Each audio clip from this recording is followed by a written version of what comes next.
ನೀವೇನಾದರೂ ಕಾಶ್ಮೀರ್ ಲಡಾಖ್ ಎಲ್ಲ ಟ್ರಾವೆಲ್ ಮಾಡ್ತಾ ಇದ್ರೆ ಈ ಮಂತಲ್ಲಿ, ಸೊ ಇದೊಂದೇ ಮಂತೇನೆ ನಿಮಗೆ ಈ ಥರ ಟೆಂಪರೇಚರ್ಸು ಈ ಥರ ವೆದರ್ ಸಿಗೋದು. Good morning guys. ಇವತ್ತು date March 10th morning 4 AM. ನಾನಿವಾಗ ಕಾಶ್ಮೀರಲ್ಲಿ ಸ್ಟೇ ಮಾಡ್ತಾ ಇದ್ದೀನಿ. ನೀವೇನಾದರೂ ಲಡಾಖು ಇಲ್ಲ ಕಾಶ್ಮೀರ್ಗೆ ಈ ಮಂತಲ್ಲಿ ಮಾರ್ಚಲ್ಲಿ ಟ್ರಾವೆಲ್ ಮಾಡ್ತಾ ಇದ್ದೀರಾ ಅಂದರೆ ಒಂದು ನೆನ್ಪಿಟ್ಕೊಳ್ಳಿ, ಸ್ನೋ ಅಂತೂ ಸಿಕ್ಕಾಪಟ್ಟೆ ಇದೆ.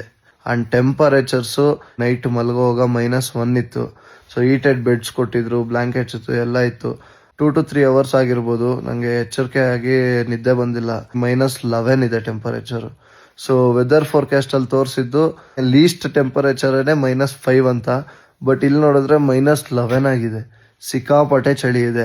ಆ್ಯಂಡ್ ಅದು ಮಳೆನೋ ಸ್ನೋಫಾಲೋ ಏನೂ ಗೊತ್ತಾಗ್ತಾ ಇಲ್ಲ. ಆಚೆಗಡೆ ಕತ್ಲಲ್ಲಿ ಏನಾಗ್ತಿದೆ ಅಂತ ನೋಡೋಕ್ಕೆ ಅಂತ ಒಂದು 40 to 50 seconds ನನ್ನ ಸ್ಕಿನ್ನ ಆಚೆ ಡೋರ್ ತೆಗೆದ್ಬಿಟ್ಟು ಆಚೆ ಹೋಗಿದ್ದೆ. ಇದೆಲ್ಲ ನನಗೆ ಫುಲ್ ಉರಿ ಫೀಲ್ ಆಗ್ತಿದೆ. ಆ್ಯಂಡ್ ನಂಬ್ ಆಗ್ತಿದೆ.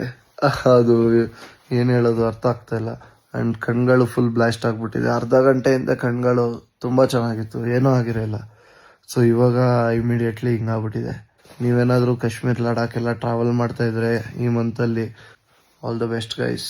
ಥರ್ಮಲ್ಸ್ ಕ್ಯಾರಿ ಮಾಡಿ, ವಾರ್ಮಿಸ್ ಕ್ಯಾರಿ ಮಾಡಿ, ಒಳ್ಳೆ ಜಾಕೆಟ್ ಹಾಕ್ಕೊಳ್ಳಿ, ವಾಟರ್ ಕುಡಿದು ಹೈಡ್ರೇಟ್ ಆಗಿ, ಆ್ಯಂಡ್ ಪ್ರೋಟೀನ್ ಬಾರ್ಸ್ ಇಟ್ಕೊಳ್ಳಿ. ಎಸ್ಪೆಷಲಿ ಮಾಯ್ಶ್ಚರೈಸರ್ಸ್ ಕ್ಯಾರಿ ಮಾಡಿ ಸ್ಕಿನ್ಗೆ, ಕೈಗೆ, ಕಾಲಿಗೆ ಎಲ್ಲ. ಸಿಗೋಣ.